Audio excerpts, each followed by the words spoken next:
You're here to learn how Nokia's massive upcoming job cuts can help make you rich, you filthy capitalist pig. So today we're going to take a look at that.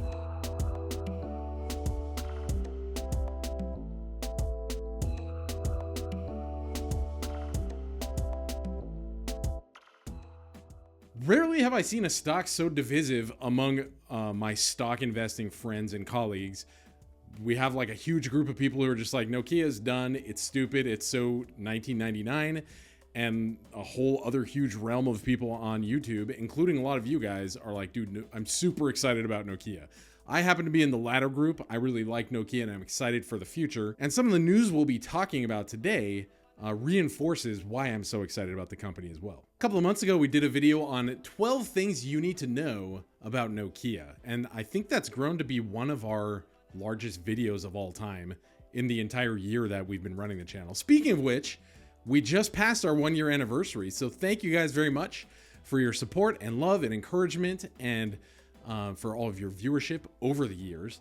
I'm hoping to keep going many more years into the future as well.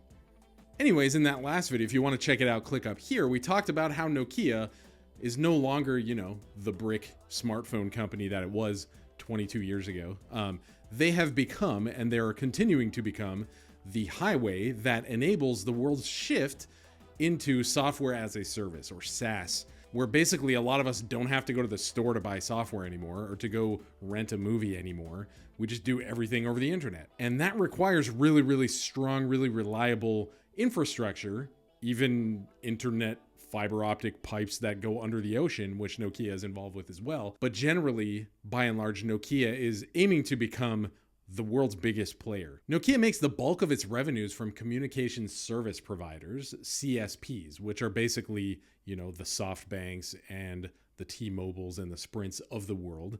Nokia goes in and makes agreements with them where they help them figure out network strategy, network planning, where to put towers, how to maintain those towers. Nokia is running behind the scenes with a lot of those companies.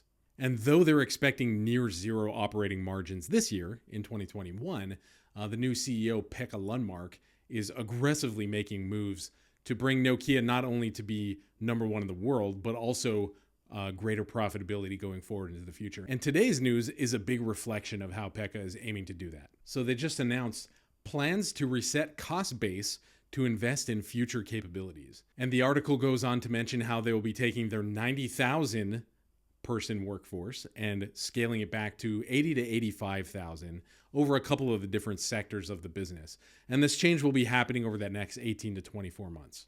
Typically, when we hear of big cuts like this, our initial response is to think, oh my gosh, they're going out of business. Oh my gosh, they're just fire sale kind of mode. And one could argue actually that Nokia has not been doing very well. Check out the stock price chart from 20 years ago in 2000 when they were like 70 something bucks. Now they're at like $4. So they're not what they once were. And I think that's why they're making some of these changes. But all these changes aren't necessarily saying, hey, we're winding down to going out of business. It's more like, hey, we're sharpening up. We have a new strategy. We have a new plan. A more zoomed in look at the stock price shows a bit less drama, though we still did see prices dip down to about 380 in the last couple of weeks. Were you buying during these dips? I'm really excited to see if any of you were excited about the stock enough that you were loading the boat, so to speak, when it was below $4.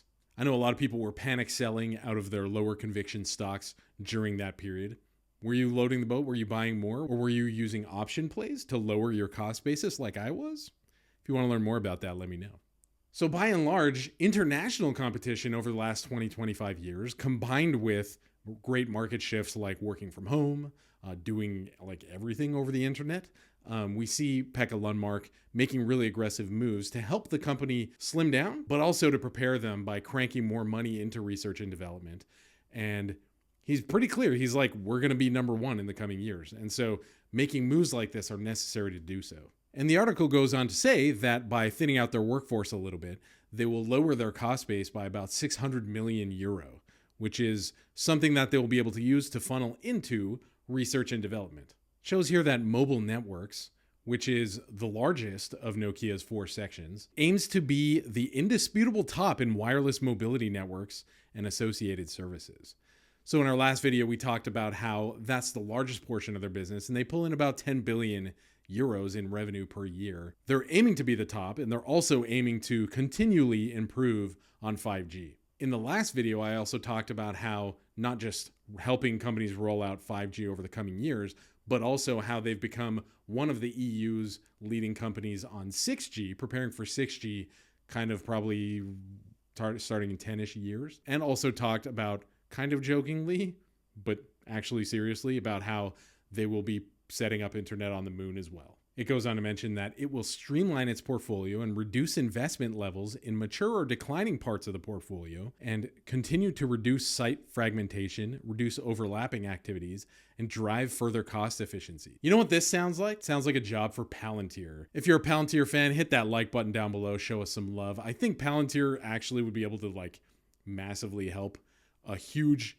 complex company like this. You know, we're talking about digital twins and all that stuff in Palantir Week, basically a couple of weeks ago. If you're interested in learning more about Palantir, click up here. But basically, it sounds like Nokia is going to be refining their processes and cutting out a little bit of the fat. The second largest segment of Nokia's portfolio, network infrastructure, which does about 7 billion euro in sales annually, will remain basically unchanged, they've said. You may not know this, but one of Nokia's huge superpowers is that it is a patent beast. They own more than 20,000 patents, 3,500 plus of which are 5G related. And they go out and they say, hey, we have all these sweet patents and we know you want it. Pay us for a licensing fee and you can use it. And so a big chunk of their business is just raking in revenues from these patents. And when they're piling even more money into R&D, they'll be able to boost that list even more. Check it out here. They've provided a list of how they've helped a bunch of different big companies that everybody knows with their patent needs. Huawei, Apple, BlackBerry, HTC, LG, Samsung, Oppo. And they go on to continue to be the world's biggest 5G related patent licensor as well. I should mention though that they're not expecting huge growth in 2021 in the patent licensing segment of the business, though over the coming years, I think we will start to see even more growth. And I wonder, will that allow them to start bringing back a dividend in the coming years? What do you think? Do you think 23, 24? I think if we see a dividend, it'll be around there. Let me know down in the comments section what you think about that. Check it out here. They show their net cash and current financial investments at 1.9 billion euro. Total cash and current financial investments, aka total cash, at 7.6 billion euros. So they have a huge cash pile, and now they're saying we're lowering our cost basis and we're going to focus even more on R&D. So it's like, dude, they're being cutthroat in the areas that they need to be cutthroat, and the stock price has been almost the lowest it's been in a very long time. I feel like this is a very ripe opportunity to be doing research and maybe even getting into Nokia right now. What do you guys think about it? Do you like it? Are you excited about it? Are you going to be grabbing more Nokia?